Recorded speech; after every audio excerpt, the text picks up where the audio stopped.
IRM is the Institute of Risk Management, and we're basically the international voice for risk management. We're an educational and training body, so we set exams in risk management, train people in risk management, and then we're their professional body for when they've qualified. So we provide opportunities for them to develop themselves professionally.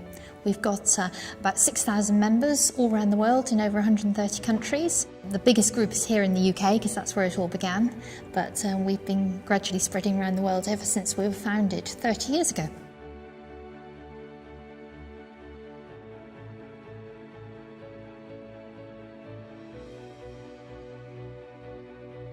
The actual risks that firms will face vary depending on their environment and what they actually do and where they are. But the tools and techniques that they use to approach that risk and to manage it are the same wherever you are. And that's what we try and teach people. So the skilled risk professional will be able to take those tools and techniques and then apply it within their own organisation.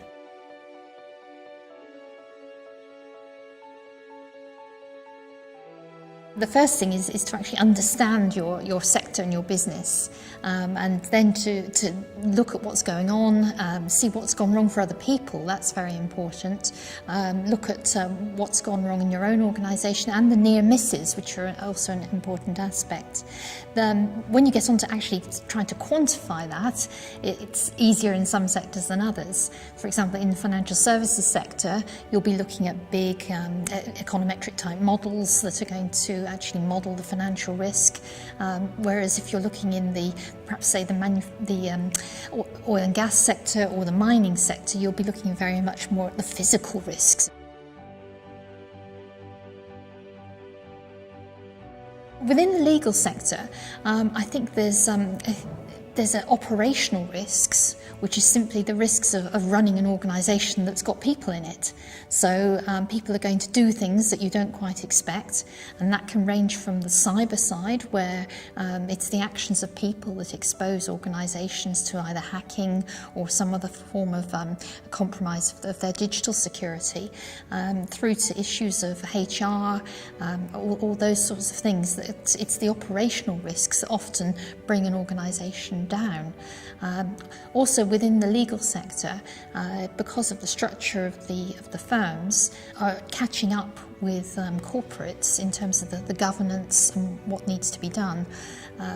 The partnership structure can give rise to a particular culture that in turn brings its own risks. But again, you've always got a flip side to it, and with risks come opportunities as well.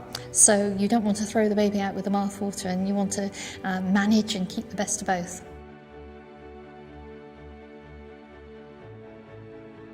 The role of the risk manager, it's sort of moved from being quite a process-driven, or possibly even coming out of only buying insurance or only being concerned with health and safety, to a much more holistic role.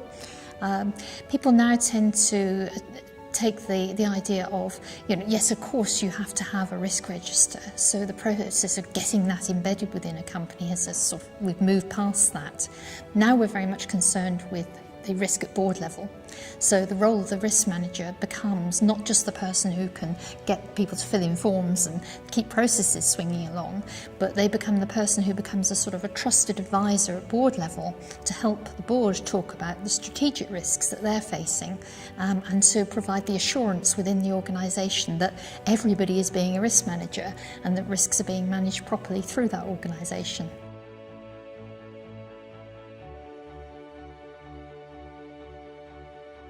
Predicting the future never goes well.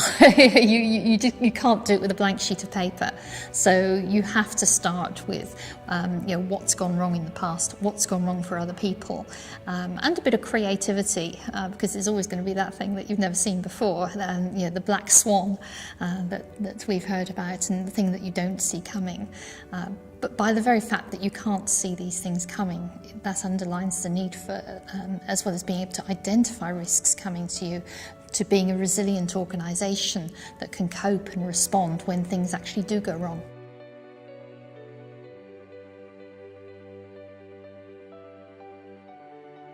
For risk managers who want to make a real impact in their organisation, the thing they really have to focus on is communication skills, both in person and in writing, because it's likely that the person who's the risk manager is going to be the only person in their organisation who is risk manager, and if they can't get other people to do things and to change their behaviour through the impact of their communication, they're just going to have to do all the work themselves, and that's never going to work.